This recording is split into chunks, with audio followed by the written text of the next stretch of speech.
Hello दोस्तों, कैसे हो आप सभी। स्वागत है आपका मेरी यूट्यूब चैनल में। आप देख रहे हैं डीपी पाठशाला यानी कि डीएलएड पाठशाला। दोस्तों आज है आप लोगों की समावेशी शिक्षा की क्लास 8। ठीक है, 8वीं क्लास हम लोग पढ़ेंगे। 7th क्लास हो गई है। आप लोग अराउंड 10 से 12 क्लासेस में आपके समावेशी शिक्षा का सिलेबस कंप्लीट हो जाएगा। तो इसी के साथ साथ हम लोग 4 या 5 सब्जेक्ट कंप्लीट कर ले रहे हैं थर्ड सेमेस्टर का। तो दोस्तों आज का लेक्चर हमारा दृष्टि श्रवण विकलांग बच्चों की शिक्षा से रिलेटेड है, यानी शिक्षा का प्रदान, यानी education provisions for visually handicap children. तो दोस्तों ज्ञान की रोशनी सब तक पहुंची, ये डायलॉग मैं आपको बोलता रहता हूँ हर लास्ट में। तो यही लाइन से रिलेटेड आपका आज का लेक्चर है। दोस्तों क्या आपने कभी सोचा है कि अगर दुनिया के सारे रंग अचानक गायब हो जाएं तो कैसा लगेगा, या अगर आप अपनी पसंदीदा जो धुन है उसको सुन ना पाए, या अगर आप जो कहना चाहते हैं वो आपकी जुबान पर अटक जाए। सोचिए कितना मुश्किल होता है ना, जैसे मोबाइल का नेटवर्क चला जाए और सब कुछ अटक जाए। पर ये तो असली जिंदगी है आपका। दोस्तों इसी के बारे में हम आज पढ़ेंगे। जो लोग नए हैं उनको मैं बता देता हूं कि स्वागत है आपका मेरी यूट्यूब चैनल में। आप देख रहे हैं डीपी पाठशाला यानी डीएलएड पाठशाला। दोस्तों डीएलएड पाठशाला पे आप डीएलएड पीटीसी के सभी विषय की पढ़ाई होती है, बिल्कुल ही मुफ्त और बिल्कुल ही आसान भाषा में। चाहे आप हिंदी मीडियम के हो या फिर इंग्लिश मीडियम के, उससे फर्क नहीं पड़ता बच्चों, क्योंकि हम पढ़ाते हैं आपको हिंदी और इंग्लिश दोनों ही भाषाओं में, ताकि आपको हर टॉपिक अच्छे से समझ में आ सके। अगर आप ढूंढ रहे हो डीएलएड के सभी विषयों के सटीक, सरल और पूरी तरीके से नोट्स आधारित वीडियोस, तो आप बिल्कुल सही चैनल पे आ गए हो। डीपी पाठशाला हमारी चैनल का नाम है। सब्सक्राइब कर लें इसको, वीडियो को लाइक करें, बेल आइकन दबा दें और हमारे टेलीग्राम चैनल डीएलएड पाठशाला को ज्वाइन कर लें नोट्स के लिए। और हमारे इंस्टाग्राम dp.पाठशाला पे हमें फॉलो करें, यहाँ से आप हमसे बातचीत कर सकते हैं। ठीक है, तो स्टार्ट करते हैं बच्चों आज का लेक्चर। आज समावेशी शिक्षा का क्लास 8 है। ठीक है, उससे पहले हम लोग रिवीजन कर लेते हैं कि 7th क्लास में हमने क्या क्या पढ़ा था। तो आइए हम लोग रिवीजन कर लेते हैं कि हमने पढ़ा था भाटिया क्रियात्मक परीक्षण माला के बारे में। ठीक है, तो रिवीजन चल रहा है अभी। क्या है आपका निर्माता कौन है? डॉक्टर चंद्रमोहन भाटिया। शामिल परीक्षक कौन है? अलेक्जेंडर पास एनालॉग, कोहन ब्लॉक डिजाइन, चित्रपूर्ति, चित्र खींचना, तत्कालिक स्मृति। ठीक है, वेस्लर बेलव्यू परीक्षण क्या है? तो ये आपके निर्माता इसके कौन थे? वेस्लर, 1939 में। आयु वर्ग क्या था? 16 से 64 वर्ग के लिए। प्रकार क्या है? शाब्दिक 6 उप परीक्षण थे और अशाब्दिक में आपके 5 उप परीक्षण दोनों। ठीक है, सामूहिक बुद्धि परीक्षण के प्रकार हमने देखे, शाब्दिक, सामूहिक, जो आपका भाषा आधारित है। ठीक है, आर्मी अल्फा टेस्ट प्रथम विश्व युद्ध में पढ़े लिखे सैनिकों हेतु के लिए था। इसके अलावा सेना का सामान्य वर्गीकरण परीक्षा एजीसीटी द्वितीय विश्व युद्ध में सैनिकों के वर्गीकरण हेतु था। शब्दावली, गणित, वस्तु गणना, ये सारी चीजें इसमें थी। ठीक है, अशाब्दिक सामूहिक में वस्तु चित्र आधारित था। आर्मी बीटा परीक्षण हुआ अनपढ़ गैर अंग्रेजी बोलने वाले हेतु के लिए। ठीक है, शिकागो अशाब्दिक सामूहिक परीक्षा जो आपका 6 वर्ष से पौड़ तक हुआ। ठीक है, और पिगन का अशाब्दिक परीक्षा जो आपका इंग्लैंड के पिगन द्वारा समानताएं आकृत क्रम। ठीक है दोस्तों, फिर हमने पढ़ा कैटल का संस्कृति मुक्त परीक्षा जो आपका चित्रों द्वारा था। फिर हमने पढ़ा रेवन प्रोग्रेसिव मैट्रिक्स, रेखा गणितीय आकृति डिजाइन। ठीक है, फिर हमने पढ़ा दोस्तों क्रियात्मक बुद्धि परीक्षण यानी परफॉर्मेंस इंटेलिजेंस टेस्ट। ठीक है, ये क्या है आपका? उपयोगी है गूंगे बहरों के लिए, अनपढ़, शर्मीले, अंतर्मुखी यानी इंट्रोवर्ट हो गया जो कम बोलते हैं, शैक्षिक पिछड़े, विदेशी बच्चे। ठीक है, उदाहरण आपका टीएटी हो गया। मॉर्गन मुरे ने 1935 में व्यक्तित्व हेतु पर्सनल के लिए। सीएटी क्या है आपका? बेलक बच्चों के व्यक्तित्व हेतु यानी पर्सनालिटी जो है उसके लिए। बुद्धि परीक्षा के उपयोग हमने पढ़े थे। प्रवेश के लिए चयन, अति पिछड़े मेधावी बच्चों के लिए का चयन, विशिष्ट बच्चों की शिक्षा व्यवस्था। इसके अलावा शिक्षकों के कार्य का मूल्यांकन और छात्रवृत्ति के लिए चयन, शिक्षकों की कार्य कुशलता बढ़ाना और अधिकारियों कर्मचारियों का चयन। समझे दोस्तों? फिर हमने पढ़ा था समावेशन के लिए विशेष शिक्षा विधियां या सामग्री।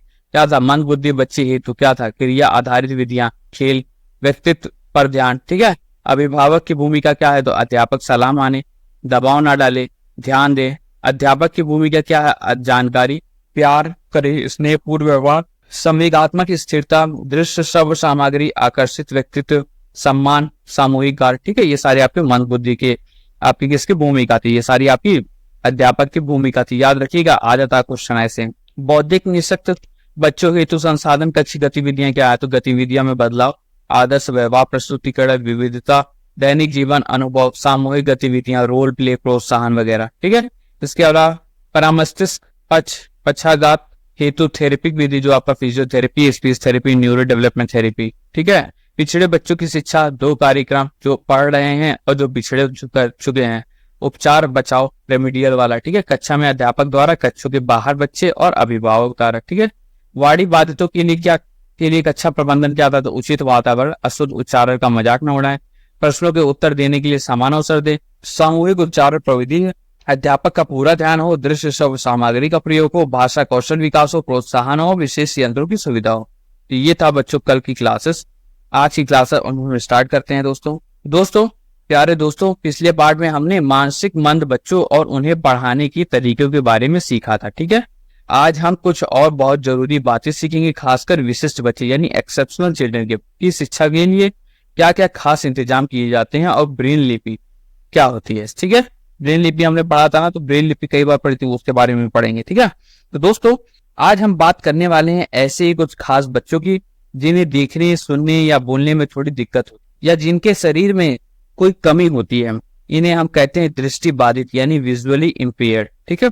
श्रवण बाधित यानी हियरिंग इम्पेयर्ड और विकलांग बच्चे यानी डिसेबल चिल्ड्रन। तो दोस्तों मैं हूँ आपका दोस्त, आपका होस्ट डीपी पाठशाला से, और आज हम इन बच्चों को समझेंगे ताकि हम उन्हें बेहतर तरीके से और सपोर्ट कर सकें, है कि नहीं, और ज्ञान की रोशनी उन तक भी पहुंच सके। ये टॉपिक आपका इतना शानदार होगा कि इन बच्चों की हिम्मत को सलाम करेंगे आप।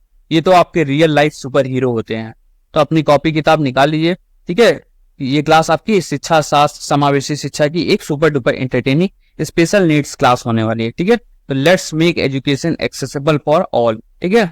तो दृष्टि बाधितों की शिक्षा का प्रावधान पढ़ते हैं यानी education provision for visually handicap children, ठीक है। आइए दोस्तों सबसे पहले बात करते हैं उन बच्चों की जिन्हें देखने में दिक्कत होती है, ठीक है, जिसको हम दृष्टि बाधित कहते हैं बच्चे। तो दृष्टि बाधित बच्चों को 2 आधार में बांटा गया है। कितने आधार में? 2 वर्गों में, ठीक है। 2 आधार, पूर्ण दृष्टि बाधित और आंशिक दृष्टि बाधित, ठीक है। जिसका कम है, पूर्ण है, या तो पूरा हो या कुछ कम हो। इनकी शिक्षा भी इसी प्रकार पर आधार पर देनी चाहिए, ठीक है। तो 2 भागों में दो दृष्टि बाधित का मतलब होता है कि आंखों में समस्या, ठीक है, या देखने में रुकावट। तो वे बच्चे जिन्हें सही से देखना नहीं आता या बिल्कुल नहीं दिखाई देता उन्हें दृष्टि बाधित बच्चे कहते हैं। जैसे किसी दुनिया को ब्लैक एंड व्हाइट टीवी पर दिख रहा हो या कभी कभी नो सिग्नल हो, ठीक है, पर इनका दिमाग आपका एकदम फुल एचडी में चलता है दोस्तों, ठीक है। तो दृष्टि बाधित बच्चों की शिक्षा के लिए ये इंतजाम है। कौन कौन से, आइए देखते हैं। तो उनके लिए अलग अलग कक्षाएं यानी सेपरेट क्लासेस हो, समावेशी कक्षाओं में संसाधन यानी रिसोर्सेस हो, ठीक है। कक्षा में रोशनी यानी लाइटिंग की अच्छी व्यवस्था होनी चाहिए। इसके अलावा स्कूल में मेडिकल परीक्षण, मेडिकल चेकअप की व्यवस्था हो। उन्हें नियमित रूप से चश्मा लगाने की कहें यदि आंशिक दृष्टि बाधित हो, ठीक है। इसके अलावा बच्चों की शैक्षिक यानी एजुकेशनल और सामाजिक यानी सोशल दोनों प्रकार की कठिनाइयों को दूर किया जाए। बच्चों को सहायक सामग्री यानी टीचिंग एड वाली शिक्षा दी जाए, जैसे बड़े अक्षर वाली किताबें, ऑडियो बुक्स, ठीक है। बच्चों को ब्रेल लिपि द्वारा शिक्षा दी जाए और बच्चों को सामाजिक कौशल यानी सोशल स्किल्स का विकास करना चाहिए ताकि वे दूसरों से घुल मिल सकें, ठीक है। ये आज के जमाने में बहुत ज्यादा इंपॉर्टेंट है, सामाजिक कौशल, ठीक है, जिससे वो हर वातावरण में एडजस्ट कर सकें, हर लोगों से घुल मिल सकें। आज के लोग क्या होते हैं, आज के लोग घुल ही नहीं पाते हैं, ठीक है। इसके अलावा बच्चों की बहु इंद्रियां यानी मल्टी सेंस जैसे छूना, सुनना, सूंघना का विकास करना चाहिए। इसके अलावा 10 क्या है, आंशिक बाधितों बच्चों को उत्तल दर्पण यानी कॉन्वेक्स मिरर, चश्मे तथा दृष्टि यंत्रों यानी विजुअल एड्स की सहायता से शिक्षा दी जाए, ठीक है। तो चश्मा वगैरह लगाया जाए इनको, समझ आया बच्चों। तो दृष्टि बाधित बच्चों की शिक्षा के लिए इंतजाम क्या क्या है। इन बच्चों को पढ़ने के लिए हमें कुछ खास इंतजाम करने पड़ते हैं। ये समझो कि उनकी स्पेशल इफेक्ट्स तैयार करने पड़ते हैं, ठीक है। उनके लिए अलग अलग कक्षाएं यानी सेपरेट क्लासेस हो, समावेशी कक्षाओं में संसाधन यानी रिसोर्सेज होनी चाहिए, ठीक है। इसके अलावा दूसरा क्या था कि कक्षा में रोशनी यानी लाइटिंग की अच्छी व्यवस्था होनी चाहिए। कहीं ऐसा ना हो कि कोई क्लास में एकदम अंधेरा हो या क्लास में अंधेरा हो जिससे आंखें खराब हो जाए, बच्चे की दिखाई नहीं देता हो, ठीक है। स्कूल में मेडिकल परीक्षण यानी मेडिकल चेकअप की व्यवस्था होनी चाहिए। उन्हें नियमित रूप से चश्मा यानी ग्लासेस लगाने को कहें यदि आंशिक दृष्टि बाधित हो, ठीक है।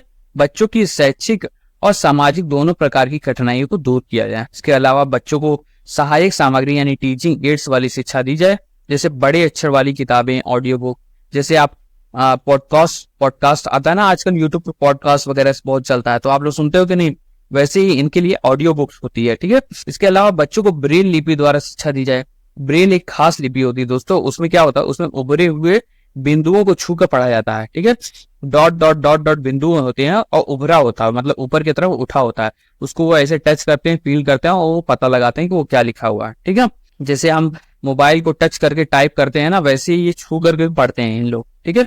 बच्चों में सामाजिक कौशल यानी सोशल स्किल्स का विकास करना, ताकि वे दूसरों के साथ घुल सके, कोई अकेला महसूस ना करे, ठीक है। बच्चों की बहु इंद्रियां यानी मल्टी सेंसर, जैसे छूना, सूंघना, सुनना का विकास करना चाहिए। जब आंखें काम ना करे तो बाकी सेंसर ऑन होने चाहिए, काम करनी चाहिए, है कि नहीं। इसके अलावा आंशिक बाधितों बच्चों को उत्तल दर्पण यानी कॉन्वेक्स मिरर चश्मे का या फिर दृष्टि यंत्र यानी विजुअल एड की सहायता से शिक्षा देनी चाहिए, ठीक है। इतना समझ में आया बच्चों, समझ में आया कि नहीं। इतना आगे बढ़ा जाए, वीडियो को लाइक करिए, फिर उसके बाद से आगे बढ़ेंगे, ठीक है। कर दिया वीडियो को लाइक, चैनल को जो लोग नए हैं चैनल को सब्सक्राइब भी कर दो भाई, लगे हाथ, ठीक है। और पढ़ते हैं आगे हम लोग श्रवण बाधितों की शिक्षा यानी education of hearing impaired children, ठीक है। अभी हमने दृष्टि बाधित देखा, अब हम देखते हैं श्रवण बाधित, ठीक है। तो श्रवण बाधित की शिक्षा यानी कानों की समस्या पर दिल की सुनो, है कि नहीं। तो श्रवण बाधित बच्चों उन बच्चों की है जिन्हें सुनने में दिक्कत होती है। श्रवण बाधित बच्चे यानी हियरिंग इम्पेयर्ड चिल्ड्रन, इनका मतलब होता है सुनने में रुकावट या फिर समस्या। ऐसे बच्चे श्रवण बाधित बच्चे कहलाते हैं। जैसे किसी ने आपके कान में म्यूट बटन दबा दिया हो, पर इनके दिमाग तो फुल वॉल्यूम पर चलता हो, ठीक है। उनके दिमाग में चल रहा है सब कुछ, वो बोल भी सकते हैं, लेकिन सुनने में दिक्कत है कि नहीं।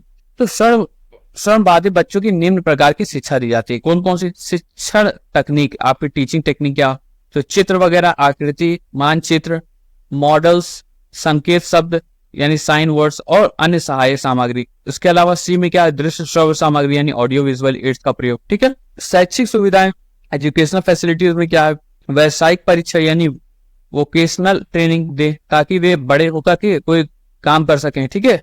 इसके अलावा क्या है, श्रवण परीक्षण यानी ऑडिटरी ट्रेनिंग देनी चाहिए, ताकि वे सुनने की क्षमता को सुधार सकें। इसके अलावा पढ़ने और बोलने का परीक्षण दें। पूर्व प्राथमिक शिक्षा यानी प्री प्राइमरी एजुकेशन पर जोर दें और संकेतों यानी साइन द्वारा शिक्षा दी जाए, ठीक है। इसके अलावा कंप्यूटर, टाइपराइटर, टेलीफोन जैसे यंत्रों का भी प्रयोग करके शिक्षा दी जाए। समझ में आया बच्चों, समझ में आया कि नहीं। और बताता हूँ, पहला आपको आप बता देते हैं। तो श्रवण बाधित जो बच्चे हैं उनकी शिक्षा तकनीक क्या है, तो शिक्षा तकनीक जो है वो चित्र हो गई, आकृतियां यानी फिगर्स हो गए, मानचित्र यानी मैप हो गया, मानचित्र हमने पढ़ाया था ना फर्स्ट सेमेस्टर में, पढ़ा रहा हूँ ना, ठीक है। मानचित्र हो गया, मॉडल्स हो गया, संकेत शब्द हो गया, साइन वर्ड्स और अन्य सहायक सामग्री आती है, ठीक है। इसके अलावा दृश्य श्रव्य सामग्री का प्रयोग, जो सुन नहीं सकते उन्हें दिखाओ आप, विजुअल, वो होता है ना, बोलते हैं visual is the new audio. और कई सारी मूवी भी बनी है जो म्यूट रहती है, जिसमें आवाज नहीं रहती है, ठीक है। एक मूवी है आलम आरा करके, शायद आई थिंक फर्स्ट मूवी है, पहली मूवी है शायद वो, जो आपकी म्यूट, जिसमें कोई आवाज नहीं है मेरे ख्याल से, ठीक है। वेरीफाई कर लेता हूँ, आलम आरा ही मूवी है कि क्या, नहीं सॉरी बच्चों, आलम आरा जो आपकी है वो फर्स्ट साउंड मूवी है, ठीक है, जिसमें आपका साउंड था, ठीक है, जिसमें आपके डायलॉग थे, म्यूजिक थे। गलत मैंने बता दिया था। चलो आगे आते हैं, इसी पे आ जाते हैं, ठीक है।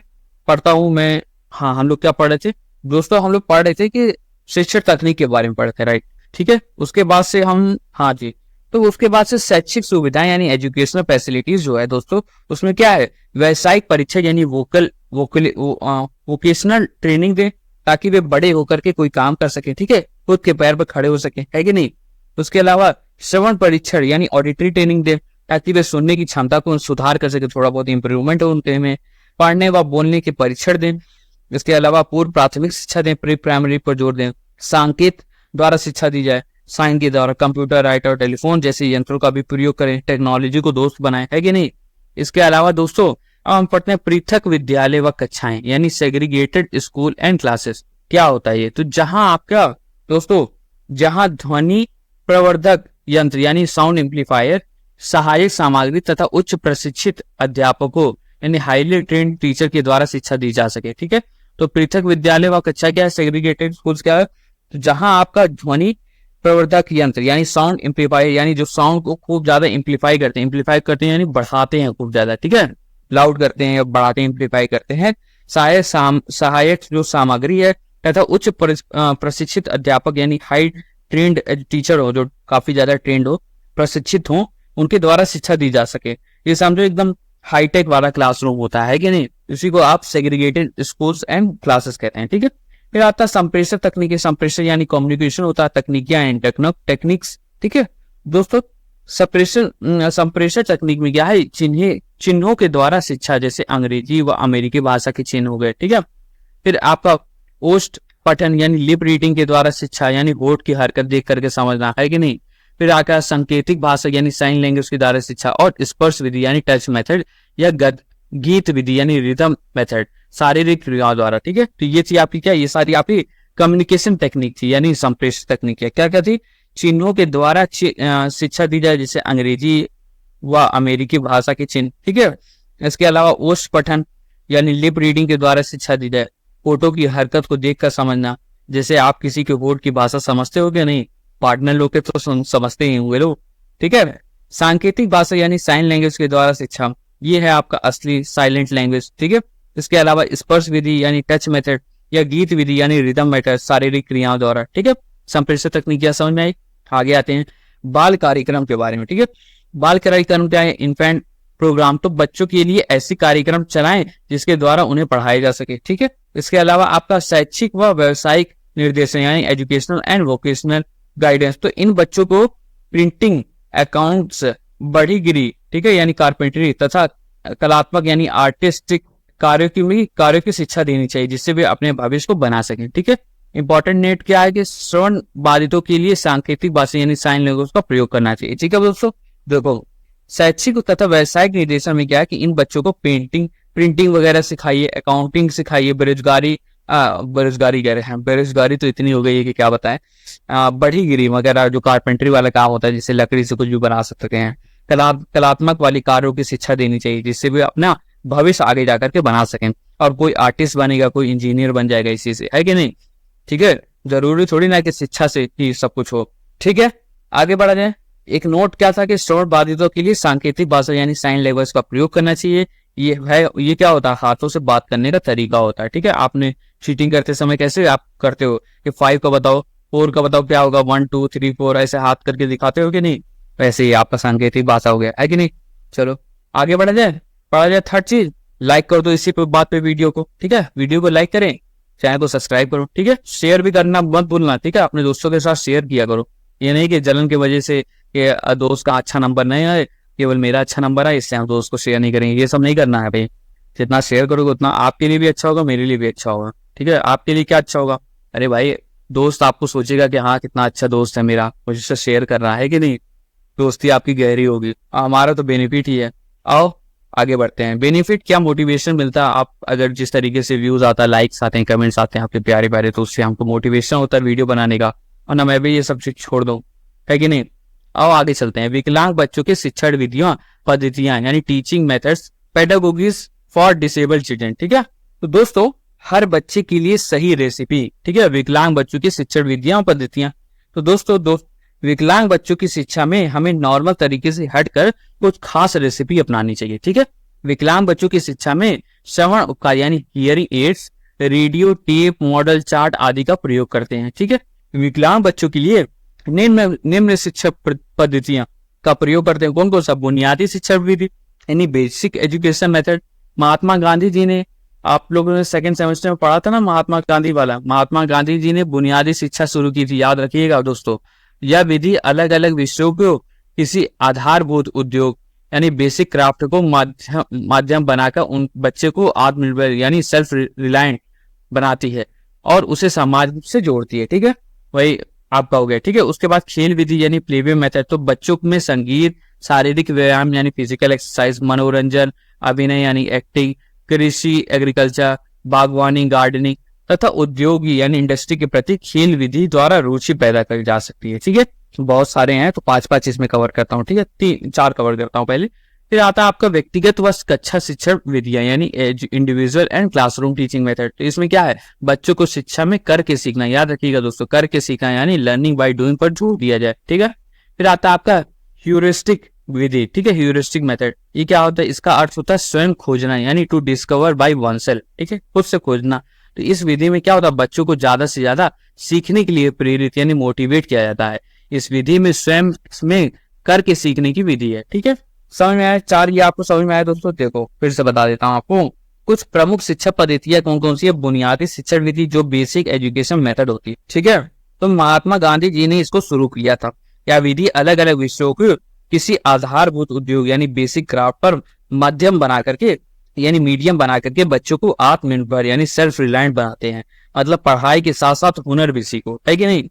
इसके अलावा खेल विधि यानी प्लेवे मेथड, तो बच्चों में संगीत, शारीरिक व्यायाम, मनोरंजन, अभिनय, कृषि, बागवानी तथा उद्योग के प्रति खेल विधि द्वारा रुचि पैदा की जा सकती है। पढ़ाई को गेम बना दो, बच्चों खुद ही पढ़ेंगे, है कि नहीं। इसके अलावा व्यक्तिगत व कक्षा शिक्षण विधि, है कि नहीं। तो ये क्या होता है? बच्चों की शिक्षा में करके सीख रहे यानी लर्निंग बाय डूइंग पे जोर दो, करो और सीखो वाला फंडा, है कि नहीं। फिर आता है ह्यूरिस्टिक मेथड, इसका अर्थ होता है स्वयं खोजना यानी टू डिस्कवर बाय वनसेल्फ। इस विधि में बच्चों को ज्यादा से ज्यादा सीखने के लिए प्रेरित किया जाता है, जैसे कोई खजाना ढूंढ रहा हो, है कि नहीं। फिर आपका आता पांचवा, क्या आता है? Dalton plan. डाल्टन विधि क्या है? डाल्टन प्लान आइए पढ़ते हैं। इस विधि में आपको सीखने व सिखाने के बीच एक रूपता यानी एकता स्थापित की जाती है। इसमें बच्चे अपनी गति से काम करते हैं। समझ आया? समझ आया बच्चों के लिए डाल्टन प्लान क्या है? तो इसमें क्या होता है? इसमें बच्चे अपनी गति से काम करते हैं, अपनी स्पीड, अपनी पढ़ाई, कोई रेस वगैरह नहीं होता है इसमें, ठीक है। समझ आया? छठा आते हैं प्रोजेक्ट विधि यानी प्रोजेक्ट मेथड। तो जॉन डीवी और विलियम, आपका कौन थे? विलियम हर्ड किलपेट्रिक ने इस विधि को बढ़ावा दिया, ठीक है। इससे बच्चे किसी प्रोजेक्ट यानी परियोजना पर काम करके सीखते हैं, ठीक है। ये आपका प्रोजेक्ट विधि हो गया। इसके अलावा मॉन्टेसरी व किंडरगार्टन पद्धति, फर्स्ट सेमेस्टर, सेकंड सेमेस्टर, हर सेमेस्टर में आपने पढ़ा है, ठीक है। मॉन्टेसरी और किंडरगार्टन में थे छोटे बच्चों के लिए खेल आधारित सीखने की विधियां हैं, ठीक है। फिर आता आठवां, क्या आता आपका? आठवां आता आपका इलाही योजना विधि, ठीक है। वेनिक्टा प्लान, इसका नाम क्या है? वेनिक्टा प्लान है, ठीक है। आगे बढ़ते हैं। तो ये क्या होता है? इस यह विधि आपका व्यक्तिगत भिन्नता यानी इंडिविजुअल डिफरेंसेस, उद्देश्य क्या? विषय वस्तु, सब्जेक्ट मैटर और पूर्व अभ्यास यानी प्रीवियस प्रैक्टिस से संबंधित एक संगठनात्मक स्थिति है जो सीखने की कठिनाई और कुशलता का स्तर दर्शाते हैं, ठीक है। यह वेनिक्टा प्लान में मिलती जुलती है जहां बच्चे अपनी गति के साथ पढ़ते हैं, ठीक है। ये था आपका क्या? ये आपका था दोस्तों इलाही योजना विधि यानी वेनिक्टा प्लान वाला, ठीक है। इसके अलावा आपका नौवां क्या है? हर्बर्ट विधि, हर्बिटियन मेथड। ये क्या होता है? इस विधि में आपको निश्चित व्यवस्था, पूर्व ज्ञान से शिक्षण का संबंध जोड़ते हुए नए विषय को स्वरूप स्पष्ट होता है, ठीक है। भारत के सभी शिक्षा महाविद्यालय यानी कॉलेज ऑफ एजुकेशन में यह पद्धति प्रचलित है। कौन सा? हर्बर्ट विधि, ठीक है। इसमें आपके 5 पद होते हैं, 5 स्टेप होते हैं। क्या क्या? प्रस्तावना यानी प्रिपरेशन, विषय का परिचय, विषय प्रवेश यानी प्रेजेंटेशन, नया ज्ञान देना। सी क्या है? तुलना यानी एसोसिएशन, नए और पुराने ज्ञान से जोड़ना, ठीक है। यानी जो नया ज्ञान दिया गया उसको पुराने ज्ञान से जोड़ा जाए। सामान्यीकरण यानी जनरलाइजेशन यानी नियम बनाना। अर्जित ज्ञान का उपयोग यानी एप्लीकेशन, सीखे हुए ज्ञान का उपयोग करना, ठीक है। फिर आपका 10वां क्या होता है? स्प्रिंगफील्ड विधि यानी स्प्रिंगफील्ड मेथड। ये क्या होता है? इसमें सांस्कृतिक, जनतांत्रिक तथा अन्य विभिन्नताओं को स्वीकार करते हुए वर्ण, जाति व रंग भेद आदि के बिना बच्चे एक साथ अध्ययन करते हैं। यह समावेशी शिक्षा का एक उदाहरण है बच्चों, समझे? आओ, नहीं समझ में आया? आओ फिर से हम बताते हैं। डाल्टन विधि से हमने स्टार्ट किया था ना। तो डाल्टन विधि में बच्चे अपनी गति से काम करते हैं, अपनी स्पीड में, अपनी पढ़ाई में कोई रेस वगैरह नहीं होती है, ठीक है। उसके अलावा फिर हमने पढ़ा था प्रोजेक्ट मेथड, जो आपका जॉन डीवी और किलपेट्रिक ने इस विधि को बढ़ावा दिया था। इसमें बच्चे किसी प्रोजेक्ट पर काम करके सीखते हैं। जैसे आप स्कूल में प्रोजेक्ट बनाते हो कि नहीं, आप 10th 12th हर क्लासेस में बनाए होगे, ठीक है। उसी तरीके से मॉन्टेसरी और किंडरगार्टन पद्धति, तो ये छोटे बच्चों के लिए खेल आधारित सीखने की विधियां हैं। खेल खेल में सीखो वाला फंडा, है कि नहीं। हर्बर्ट विधि, हर्बिटियन मेथड जो है, तो यह भारत के सभी शिक्षा महाविद्यालय में प्रचलित है। इसमें 5 पद यानी 5 स्टेप होते हैं। प्रस्तावना हो गया, विषय प्रवेश हो गया, ठीक है, तुलना हो गया, सामान्यीकरण हो गया, अर्जित ज्ञान का उपयोग हो गया, ठीक है। तो ये समझो कि आपका पढ़ाई का स्टेप बाय स्टेप गाइड है, ठीक है। फिर हमने लास्ट में पढ़ा स्प्रिंग फील्ड विधि यानी स्प्रिंगफील्ड मेथड। तो इसमें वर्ण, जाति व रंग भेद आदि के बिना बच्चे एक साथ अध्ययन करते हैं।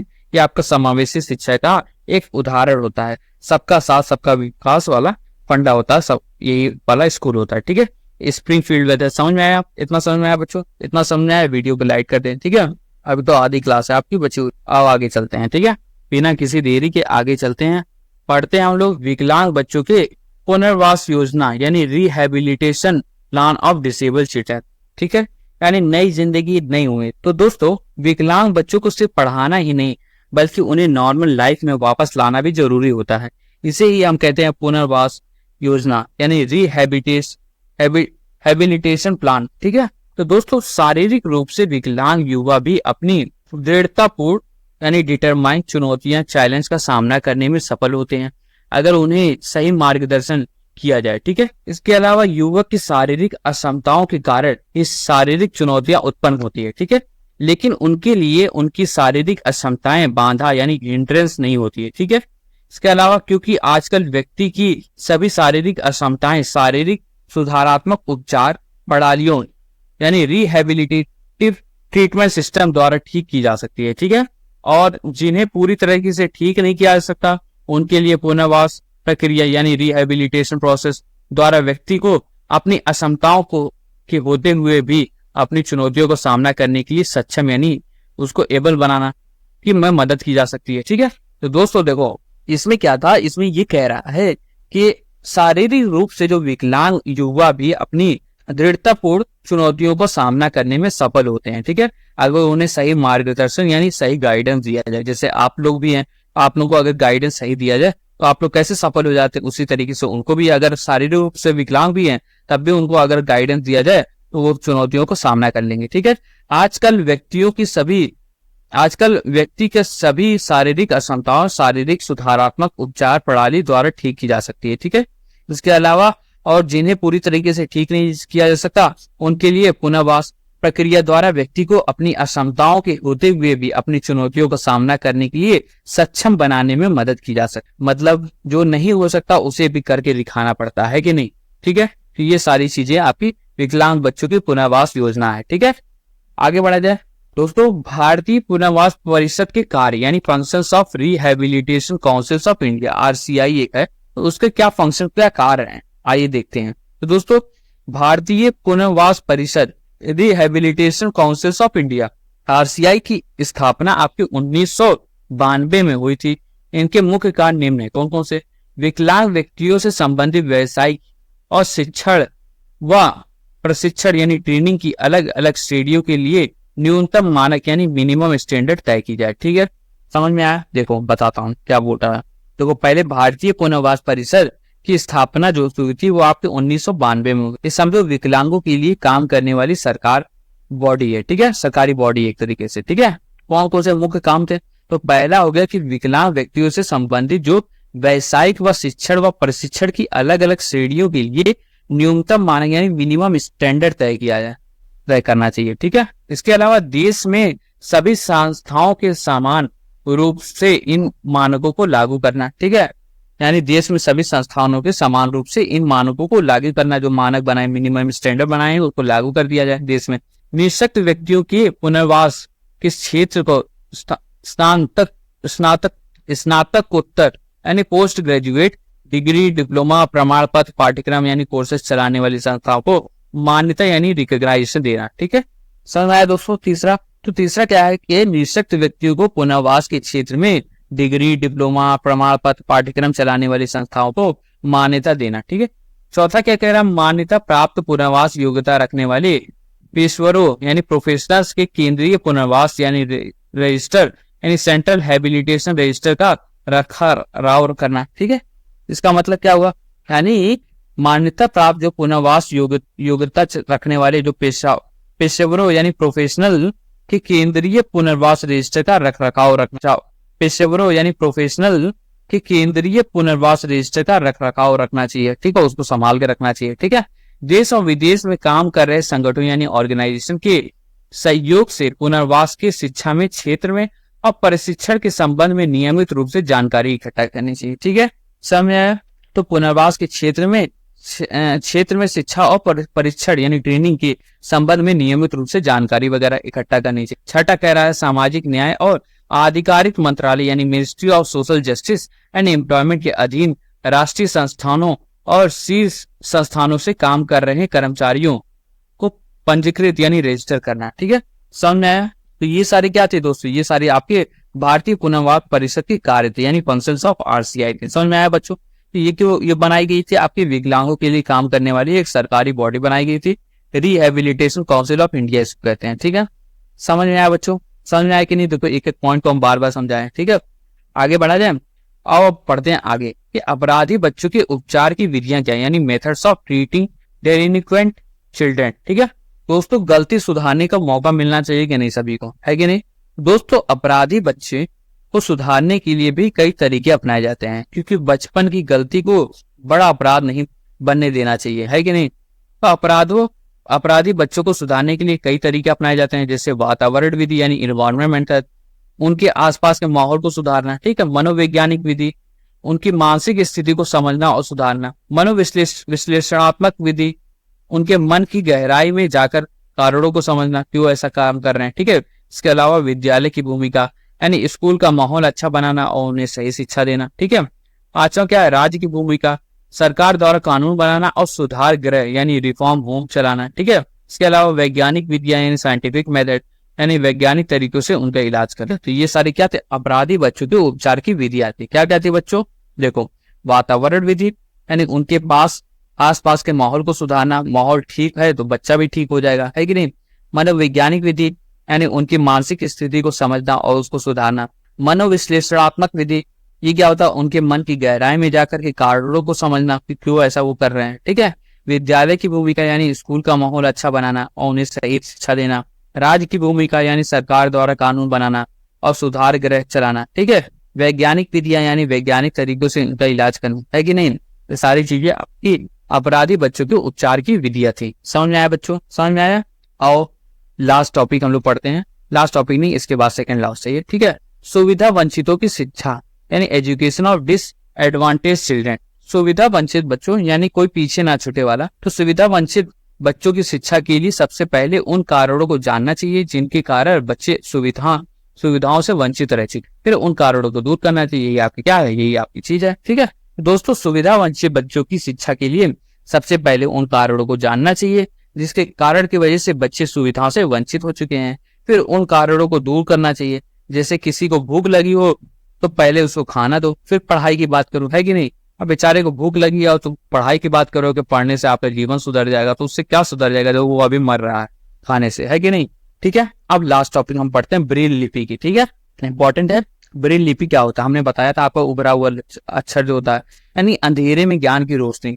दोस्तों ब्रेल लिपि का कमाल का आविष्कार है। ठीक है, इसका आविष्कार आपका सन 1821 में एक दृष्टिहीन व्यक्ति लुइस ब्रेल ने किया था। ठीक है, लेकिन उनके मरने के बाद इस लिपि को दुनिया भर में मान्यता यानी रिकॉग्नाइजेशन मिली। सोचिए, ब्रेल लिपि उभरे हुए 6 बिंदु यानी 6 डॉट्स की ऐसी लिखी है जिसे छूकर पढ़ा और लिखा जाता है। ठीक है, इससे पढ़ने व लिखने के लिए देखने की जरूरत नहीं होती है। ठीक है, पढ़ने और लिखने के लिए देखने की नहीं जरूरत है, केवल उसको टच करिए, महसूस करिए और पता लगा लीजिए। इन 6 बिंदुओं को अलग अलग संयोग यानी कॉम्बिनेशन के आधार पर दुनिया की सभी भाषाओं को वर्णमाला यानी अल्फाबेट्स, विराम चिन्ह यानी पंक्चुएशन मार्क, संक्षेपी यानी एब्रिविएशन तथा संकेत यानी सिंबल तैयार किए गए हैं। ठीक है, इसके अलावा भारतीय ब्रेल भी इन्हीं 6 बिंदुओं पर आधारित है। भारत की सभी भाषाएं जैसे हिंदी, संस्कृत, मराठी, गुजराती, बंगाली, तमिल, तेलुगु आदि इस लिपि के माध्यम से पढ़ी और लिखी जा सकती है। ठीक है,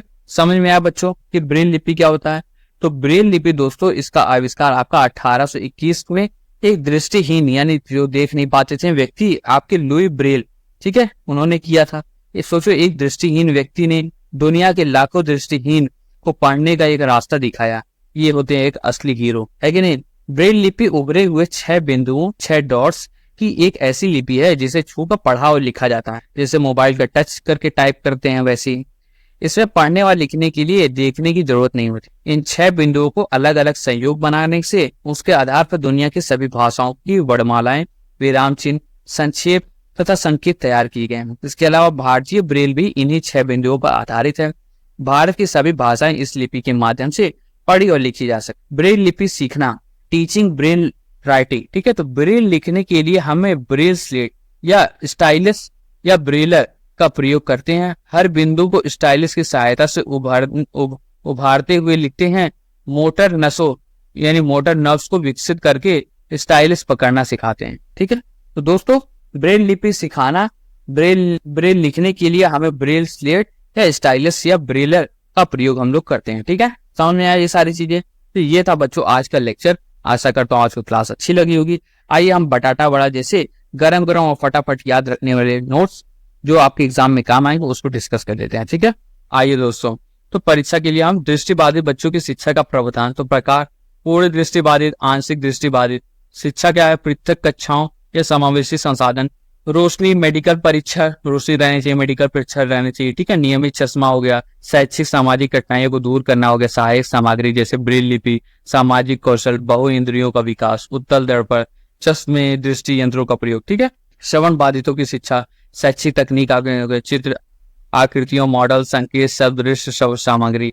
ठीक है, शैक्षिक सुविधाएं आपके व्यावसायिक श्रवण, पढ़ने बोलने की परीक्षण, पूर्व प्राथमिक शिक्षा। ठीक है, आपकी कौन पूर्व प्राथमिक शिक्षा। ठीक है, संकेतों द्वारा शिक्षा, कंप्यूटर, राइटर जैसे यंत्रों का प्रयोग, पृथक विद्यालय कक्षाएं, ध्वनि पूर्व प्रवर्धक यंत्र, सहायक सामग्री, प्रशिक्षित अध्यापक, संप्रेषक तकनीकियां, चिन्हों द्वारा शिक्षा, ओष्ठ पठन, सांकेतिक भाषा। शॉर्ट फॉर्म में सारी चीजें लिखी क्योंकि हमने पढ़ा दिया। ठीक है, आप अगर सीधे डायरेक्ट इसको पढ़ोगे तो आपको समझ में नहीं आए। ठीक है, स्पर्श विधि, गीत विधि। ठीक है, ये सारी चीजें आपके तकनीक में आ गई।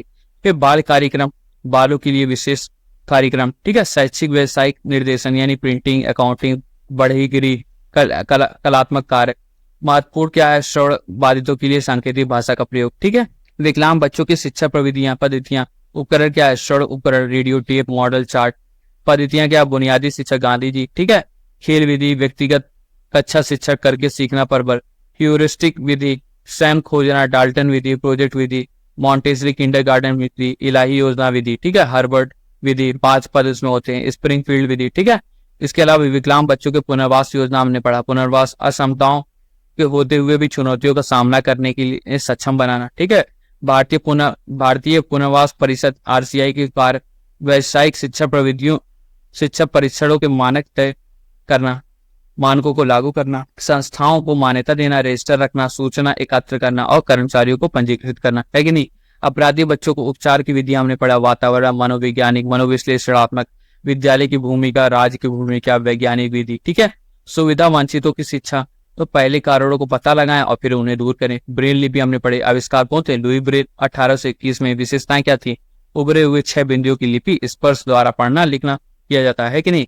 उपयोग क्या है? विश्व की सभी भाषाएं, हिंदी, संस्कृत आदि इसी लिपि में पढ़ी और लिखी जाती हैं। लिखने हेतु ब्रेल स्लेट, स्टाइलस और ब्रेल का प्रयोग किया जाता है। समझे? तो ये था बच्चों आज की क्लास। कल हम लोग पढ़ेंगे किसका? समावेशी बच्चों के लिए निर्देशन यानी मार्गदर्शन यानी गाइडेंस फॉर इंक्लूसिव चिल्ड्रन। तो दोस्तों कैसी थी ये क्लास? ये थी हमारी ज्ञान की रोशनी तक पहुंचने वाली पूरी कहानी यानी दृष्टि, श्रवण और विकलांग बच्चों की शिक्षा और पुनर्वास की। उम्मीद है आपको ये स्पेशल नीड्स वाली क्लास मजेदार लगी होगी और आपने सीखा होगा कि कैसे हम हर बच्चों की खासियत को पहचानना चाहिए और उसे उसकी जरूरत के हिसाब से सपोर्ट करना चाहिए। याद रखना, हर बच्चा अपने आप में एक चमत्कार है, बस हमें उसे पहचानने और तराशने की जरूरत होती है कि नहीं?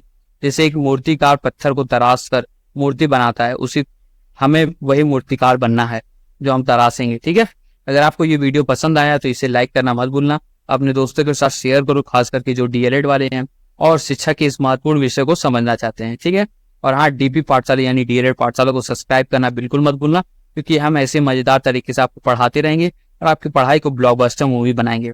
मिलते हैं हम लोग अगली क्लासेस में, तब तक के लिए पढ़ते रहिए, बढ़ते रहिए और हाँ, हमेशा याद रखना कि ज्ञान की रोशनी सब तक पहुंचे, यही हमारी सच्ची जीत है। और हाँ, एक बात और, अगली बार किसी भी बच्चे को देखकर सिर्फ फर्क मत देखना उसमें कि क्या अंतर है, उसकी खासियत देखना, क्योंकि हर बच्चा हीरा होता है, बस चमकने का मौका चाहिए। चमका दो यार, ऐसा ही सबको। ठीक है, चलो मिलते हैं हम लोग नेक्स्ट वीडियो में, तब तक के लिए धन्यवाद आप सभी।